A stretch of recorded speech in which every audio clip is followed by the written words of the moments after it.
Hi everyone, welcome back to my channel. This is Prepping by Faith. Today I compiled a list of 10 foods that you should be prioritizing based on the inflation that I have witnessed firsthand since I started tracking prices back in March. So the first one is eggs. Without a doubt, eggs have increased substantially in price. Thankfully, they have come back down some as they had inflated over 150% in my last report. The Great Value 18-count eggs were $2.19 a carton the end of March, and they are now $3.78. So they have increased by 73%, which is just crazy. If you aren't aware, you can either freeze your eggs and keep them safely for up to a year, or you can purchase the powdered eggs. I would recommend keeping some of both in your preps. The second is meat. Chicken in my area of Colorado has increased by roughly 34%. In March, the same brand of fresh chicken I purchased was $2.88 a pound, and it has inflated to $3.88 a pound. I have also seen a big increase in lunch meat. The oven-roasted turkey has increased by 14% since March, and the bacon is one that recently jumped up from $15.44 to $18.94 in a month's time, which is 23%. So you can't go wrong by purchasing extra meat and either putting it in your deep freezer with a backup generator to run it in a grid down, or taking the time to pressure can some meat and put it up, or even purchasing some canned meat like Keystone or some other equivalent if you aren't comfortable with doing it yourself. There are many options, and now is the time before these prices start spiking again. As many of you know, these drought conditions are going to really hit the food supply hard again. Right now, beef is abundant and at a more stable price point. However, they've seen a drastic reduction in the herds in Texas, New Mexico, and Oregon. So expect those prices to rise significantly by next year. Some are even predicting $50 a pound for beef. So if you enjoy beef, get it put up now. If you can find a local rancher that you can work with to purchase a half a side of beef or even a quarter, that's another way to get it put up as well.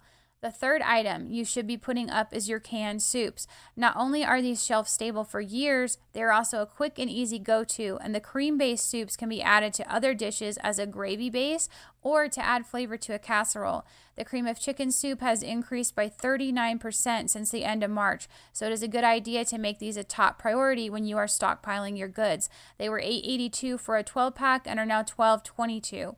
The fourth item that you need to be focused on prepping is coffee. Now the Folgers has increased from $9.48 for a 51-ounce container to $12.98 for a 43.5-ounce container. So not only do we have inflation, we have shrinkflation going on at the same time. That means coffee has inflated by 62%. I would definitely make coffee and coffee filters a priority, as well as alternative means of making coffee. We have a coffee percolator in our preps. Be mindful that if you get one of these, it requires a completely different style of filter. The fifth item you should stockpile is butter. So butter has increased by 21% since I started tracking at the end of March. Now I know you can only purchase so much of it, but it will keep in your freezer for at least 8 months, and you don't have to do anything special to it. The other thing you can do is make ghee. That is something that you can find easily on YouTube, as there are plenty of videos on how to do it. It's a fairly simple process. The other thing is powdered butter. This is something I have purchased through Augason Farms, and I know many others in the community have as well.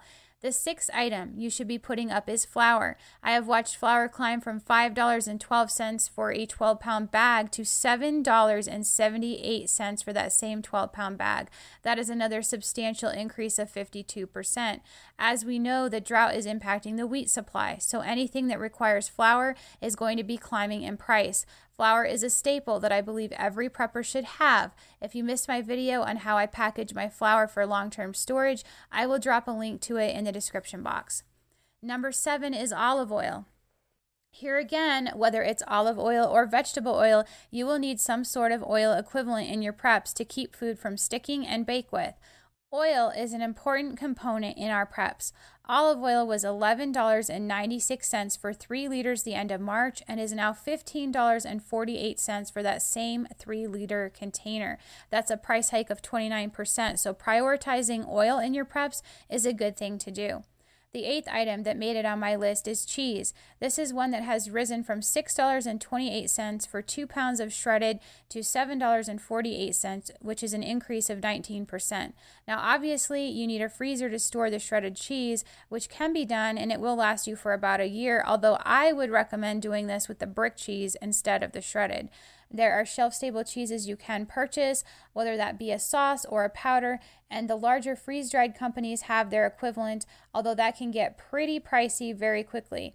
I have also seen where people wax their cheese themselves. So if you enjoy cheese as much as my family does, stockpiling this item now is a good idea. Number 9 is heavy cream. Not only has this one increased substantially in price, it has also gotten very difficult to come by in my area. Just recently, it was completely missing from my stores for about 2 weeks. This was $3.92 a carton in April and is now $4.58 a carton, which is an increase of 17%.